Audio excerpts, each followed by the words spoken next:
Hello, habari, karibu sana. Welcome back to the podcast.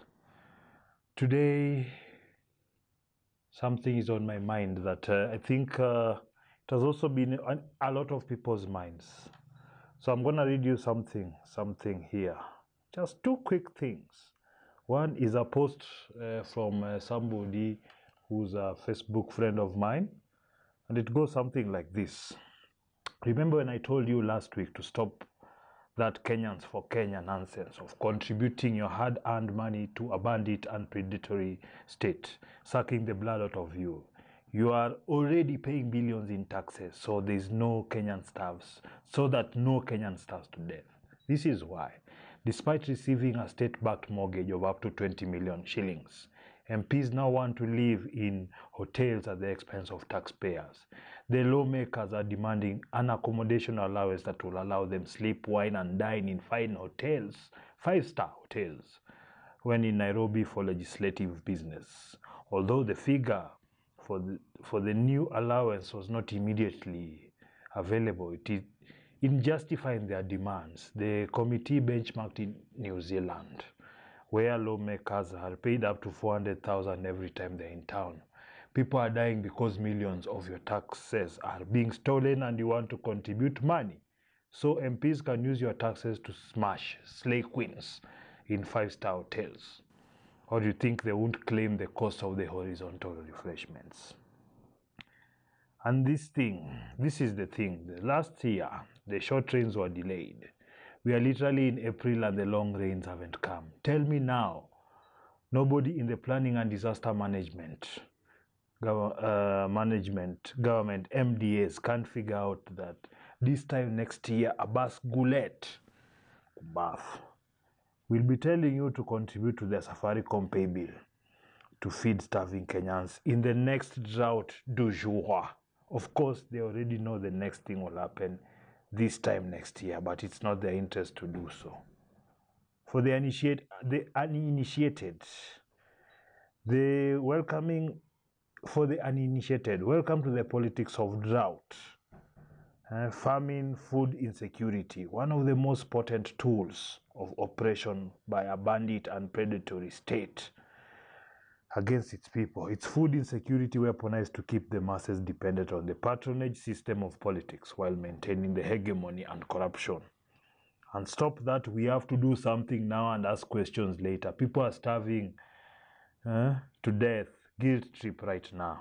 You've already done something. You've paid taxes. The government must choose. Either you give them taxes or donations, but not both. The MPs will just laugh at you and your donations all the way to their 5-star hotel rooms with their slay queens. Fact.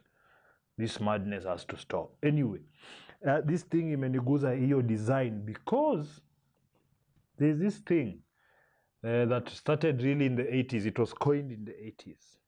It was called poverty porn. Your poverty porn. What really, let me just give you the little, there's even a description of what the poverty porn is. Do you understand? That there's actual people going around, getting, what are they called? Raising money to help people. It is so, what is the word? It's been there for a very long time. So, I'm going to read to you what is that description. Poverty porn, also known as development porn, famine porn.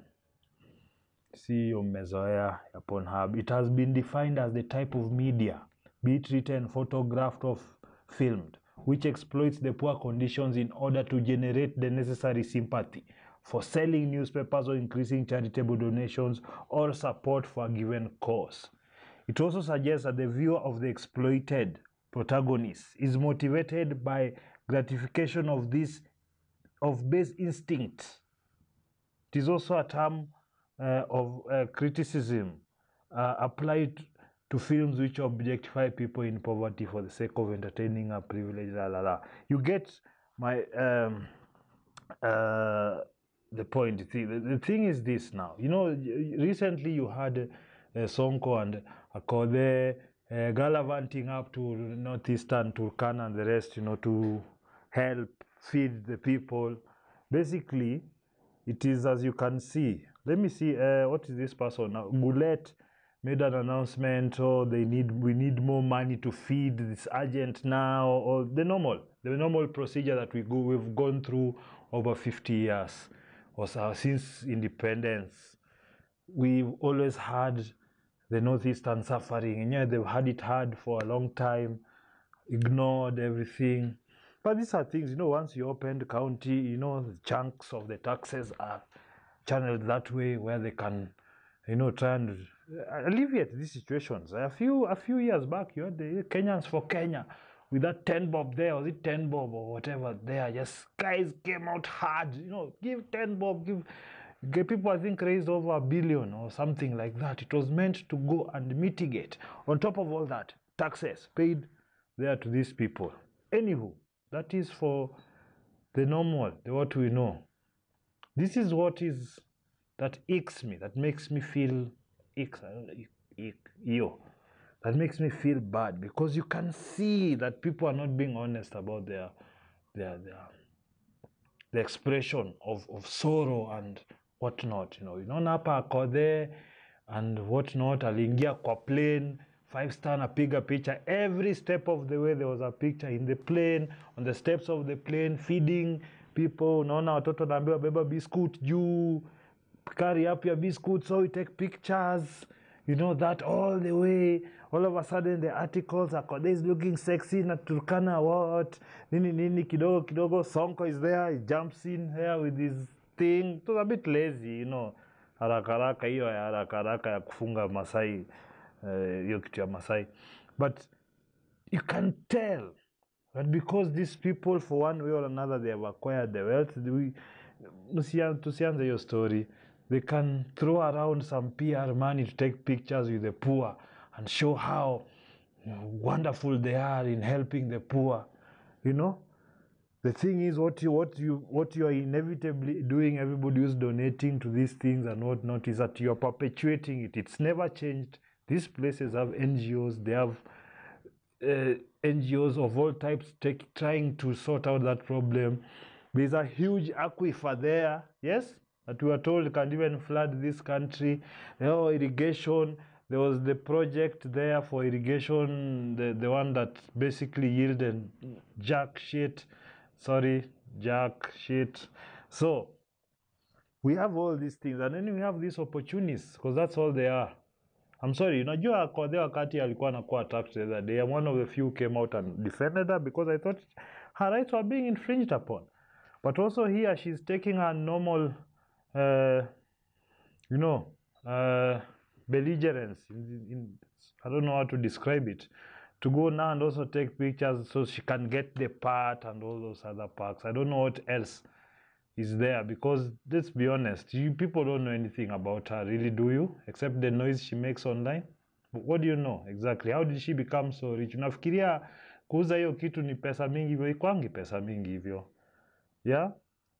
On top of all that, there's that. But you see, I was really disgusted, because I can see it. If you can't see it and you think it's fine, you continue doing your thing. But my take is, these NGOs especially, everybody who's doing these NGOs for poverty and feeding people and sick people, most of them live in the most affluent areas here, most expensive areas, doing their regular trips, their little project there that keeps on being funded every year. It can't be stopped, because it's feeding people and their big bellies.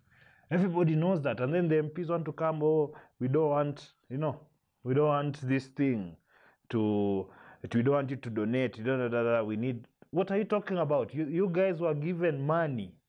You have, I think, one of the highest donations.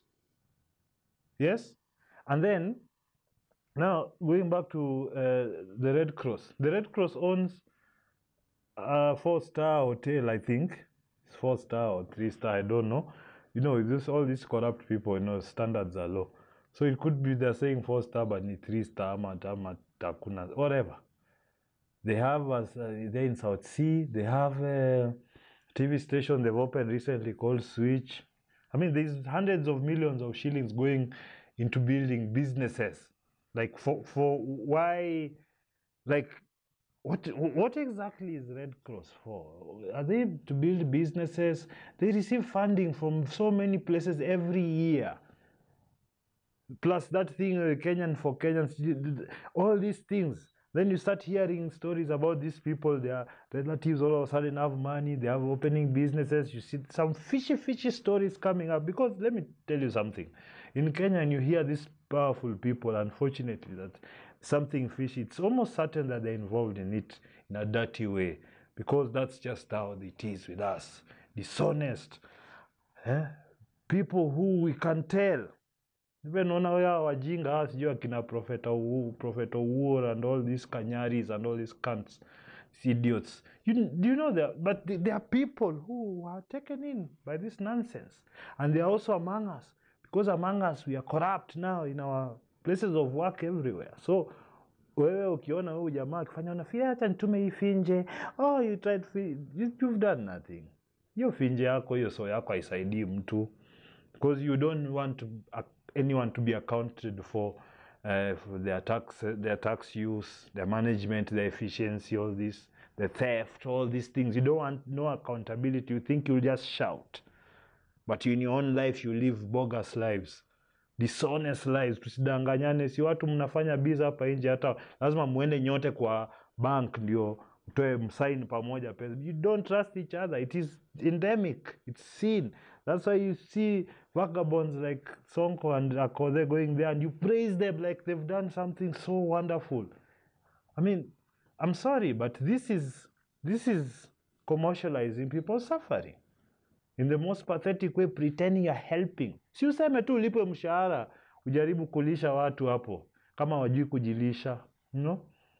These experts who can't find solutions, basic, irrigation and growth, as in there's so much that has gone on in the science of all these things.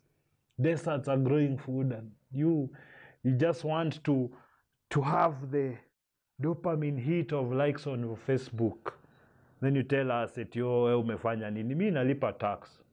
In fact, I should stop paying, because it's as if utapea mtu pesa a mismanage haribu na bado unampea tu juu ni sheria. Like, it's some of these things are really like they're disgusting even to talk about. But najua wengi wenu, you're with all these morons, and their pretentious love for the poor. Kwenda kudance. Mazi kwanza hiyo picha yenye watoto wanabeba biskuti. Like this. Like, see, what's that? Why did they have to do that? Mtu anajifanya hapa anavaa sijui nini doing jumps. You can't live that life. Quickly unaruka ndani ya condition ya ndege na unarudi kwenu haraka sana Nairobi. You don't want to live that life. You can't stand it. You don't even like those people. That's the fact. Ukiona hata hapa jamaa anaongea wa Red Cross, ukienda kwa Red Cross website, you should see that big thing there or whatever, but the backlash. Mdogo people are waking up to this nonsense. And as far as I'm concerned, it's hard just because there's people suffering on this end, but we cannot continue to make it that it's ikifika March, April, we have to get our dopamine hits for our good deeds of the year. Kuchanga 50 bob, 100 shillings. 100 shillings will feed who for how long? Those biscuits they brought there and oil, her and Sonko, Akode and Sonko. How long? It trained, juicy, yeah? It trained. So you've forgotten. Everybody has forgotten. And that's because I am, I have no business pretending. You've all forgotten. You've moved on. You thought you've sorted the issue. Umepeana so zenu hapo na 500 yako. Umefikiria umesaidia watu wa Turkana. Come on. Next time. and I go lead them astray. Big backyard and slicky motorcade, but I man know if I loosely attire. Listen me research and keep you standard higher. Every woman need a man and I go lead them astray. Big backyard and slicky motorcade, rich man know if I loosely attire. Listen me research and keep you standard higher. Say I when them the chant, love the not of them Chris, you know. Head to a Tommy check on it, I bless you know. Well some boy a vex and a sex man back, you know. Run them down, you know. Don't let them wrong, you know. From the time a boy a come and flex like that, you know.